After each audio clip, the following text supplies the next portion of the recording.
Hi everyone.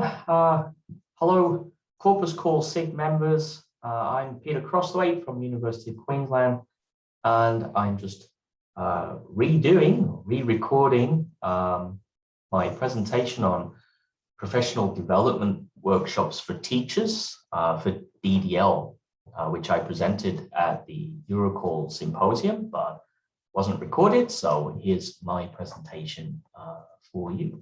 And I'm just going to share my screen with you here and get straight into the discussion. So I think we all know as DDL researchers and practitioners that the number of studies with pre-tertiary learners is generally very small, or less than 5% according to recent meta-analyses, although this frequency is now rising.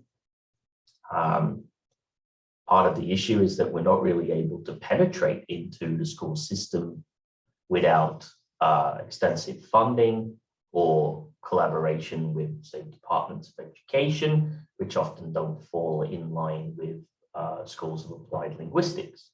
It's certainly the case here at the University of Queensland, where the Department of Education has close links with the School of Education at the university, but far fewer collaborative opportunities are available within the School of Applied Linguistics. Where we are currently up to, aside from a number of smaller empirical studies that have featured, is studies on language teacher training.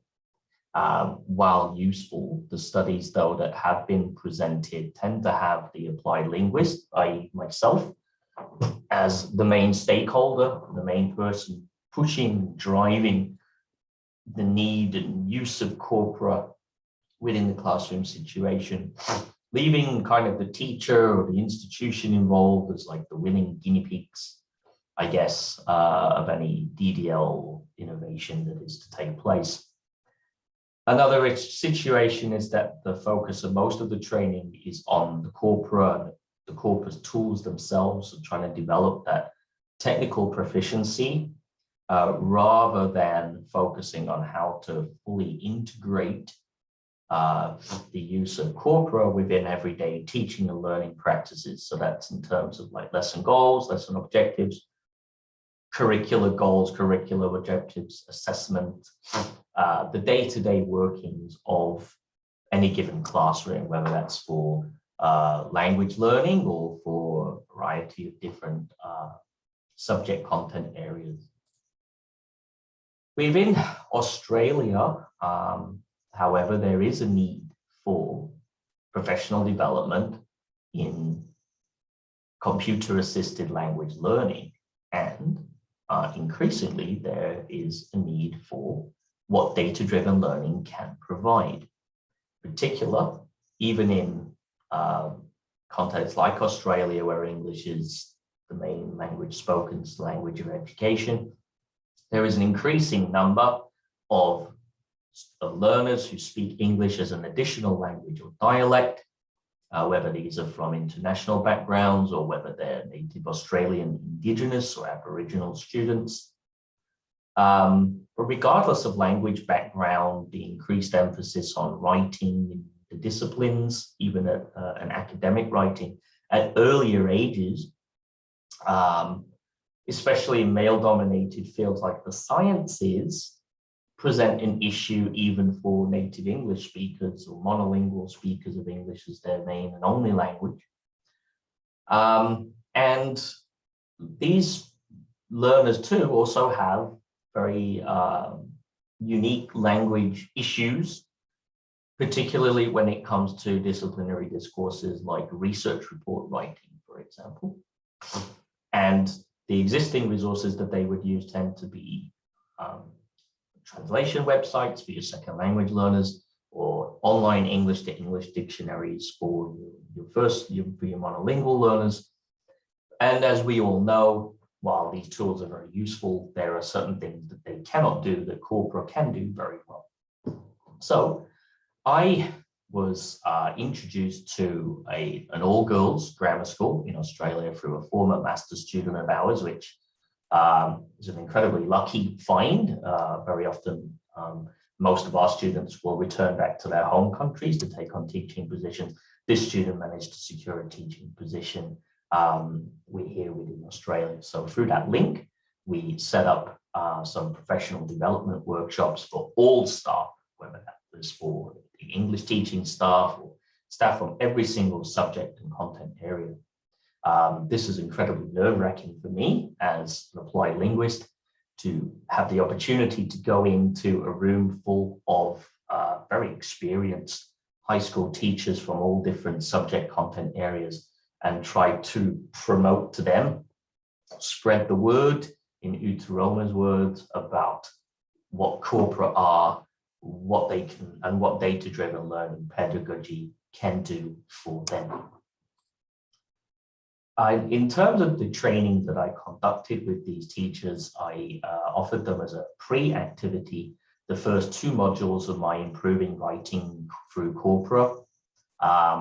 This was useful as at the time the workshops were proposed, we were at kind of peak COVID lockdown in Australia in the first few months of that of the outbreak hitting our shores. However, as I found later that almost none of them had failed to complete those activities, feeling that it was too time consuming or too complex. So really you have to be very hands-on and meet with these teachers face to face. It is quite difficult to do it in an online setting.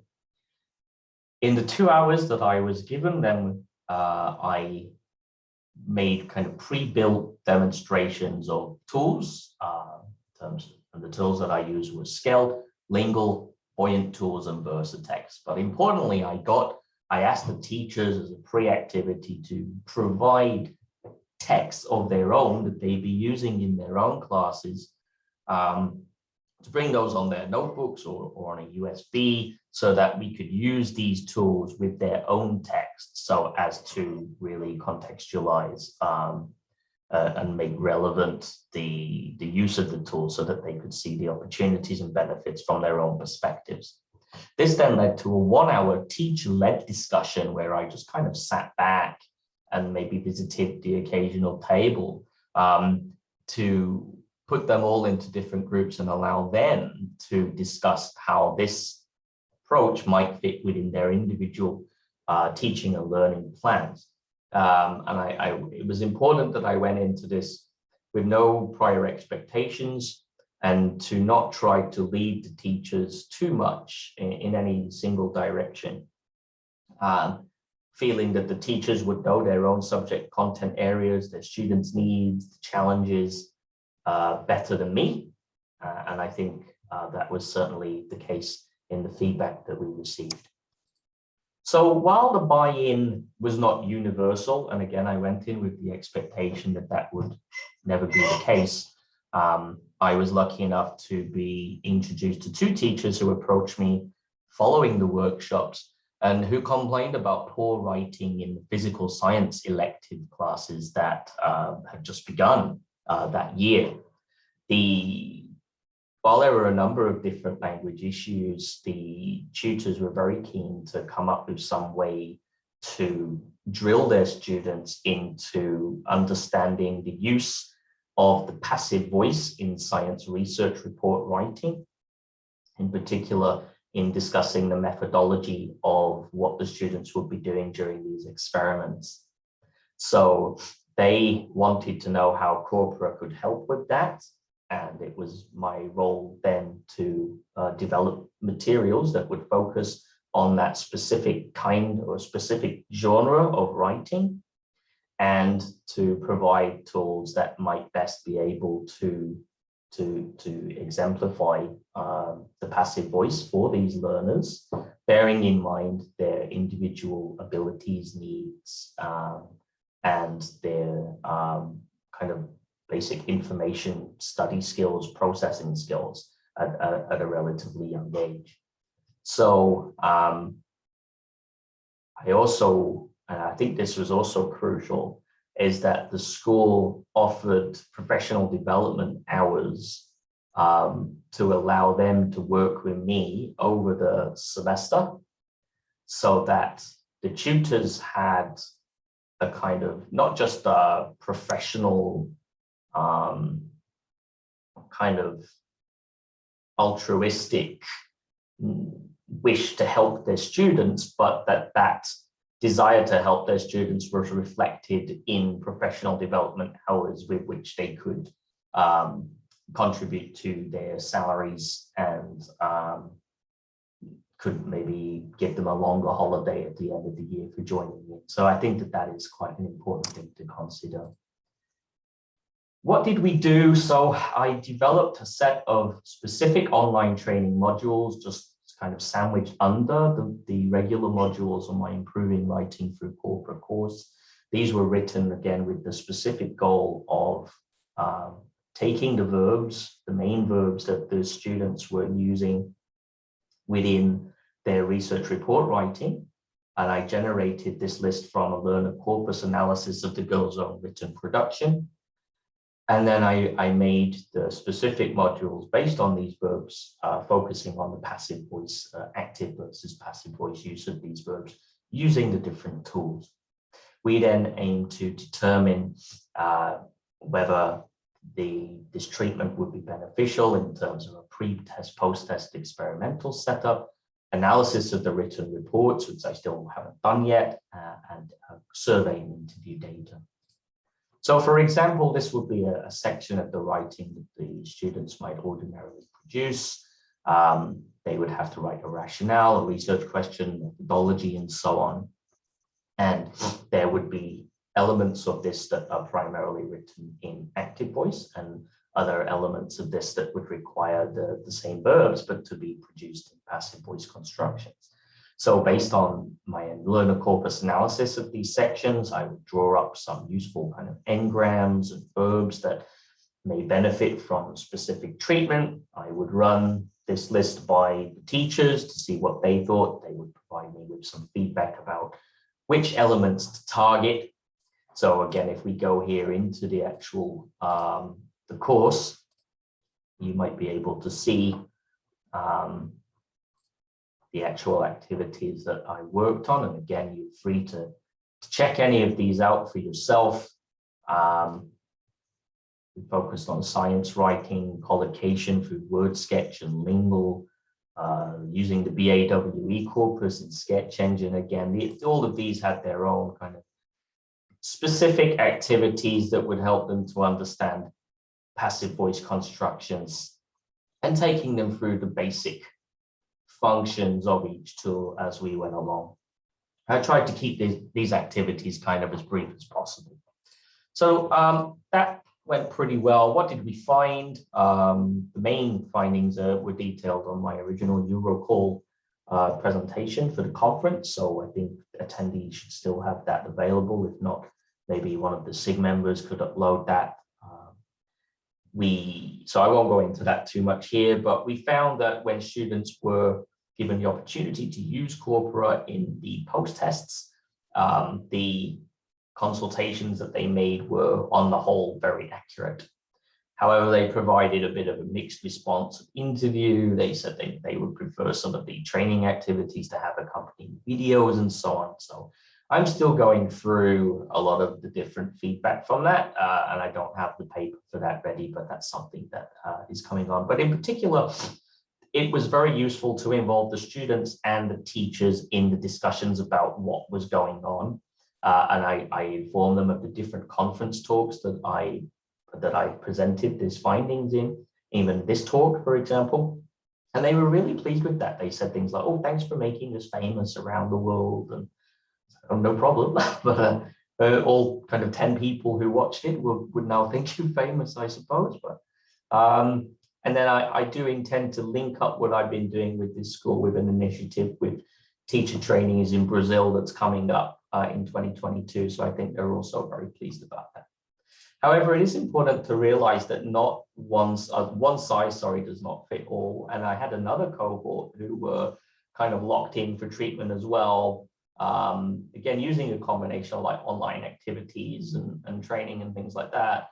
with a pre-test, post-test experimental setup. This was for learners of English as an additional language or dialect. However, even though I adopted the same approach here, it really didn't go very well. None of the students reported using Corpora after the treatment. They didn't tend to complete the post-test. The survey results were quite disappointing. So as a way forward, and again, this is good, is that the teachers, if they're really on board, they didn't just say, oh, that didn't work, let's forget about it. The teachers here actually suggested going deeper and embedding what we had proposed with the DDL and with the Corpora, in trying to embed it even further within their normal curriculum so that it wouldn't be seen as an extra requirement by the students. This involved so-called backward mapping certain skills that they would need for their year 12 examinations and putting it within their everyday kind of curricula for year 9 and 10 to try and tell them, okay, look, these are the skills that you need to acquire, and engagement with Language Corpora will help you to get many of these skills. In addition, we've seen extra collaboration between the ELD teachers and English subject majors in embedding DDL activities into their written homework tasks. This helps to increase buy-in through more staff as well as the students, and it results in cross-disciplinary involvement. And again, it's also important for the linguists to keep an arm's distance between between themselves, the subject area teachers, and most importantly, the students. The students don't want to do what I tell them. They don't necessarily want to listen to me, but they do want to listen to their own teachers, and they do what their own teachers tell them. So if the instructions are coming from them and the kind of enthusiasm is coming from them, that will then rub off onto the students and you will get the best results. So in terms of my recommendations, let teachers lead the discussion on how tools can help them. No, there's no one size fits all. You're going to need quite specific and tailored solutions if you're really going to reach these different diverse audiences. Be realistic in your approach. DDL cannot solve every single problem, but it can solve very specific problems very well. And again, the teachers are the gatekeepers for the students. You're going to let the teachers do the teaching. The linguists have to take a backseat role, supporting the teachers and scaffolding them with activities that they can use and implement within their own teaching context. So this is probably a slightly longer version of the 10 minutes that I had at the symposium, but I hope you find it very interesting, and please feel free to share this within CorpusCALL SIG members, the CorpusCALL community on Facebook, and the wider world. So that's it from me. Thanks for listening. If you have any questions, send me an email, and I'll be very glad to hear back from you. Bye for now.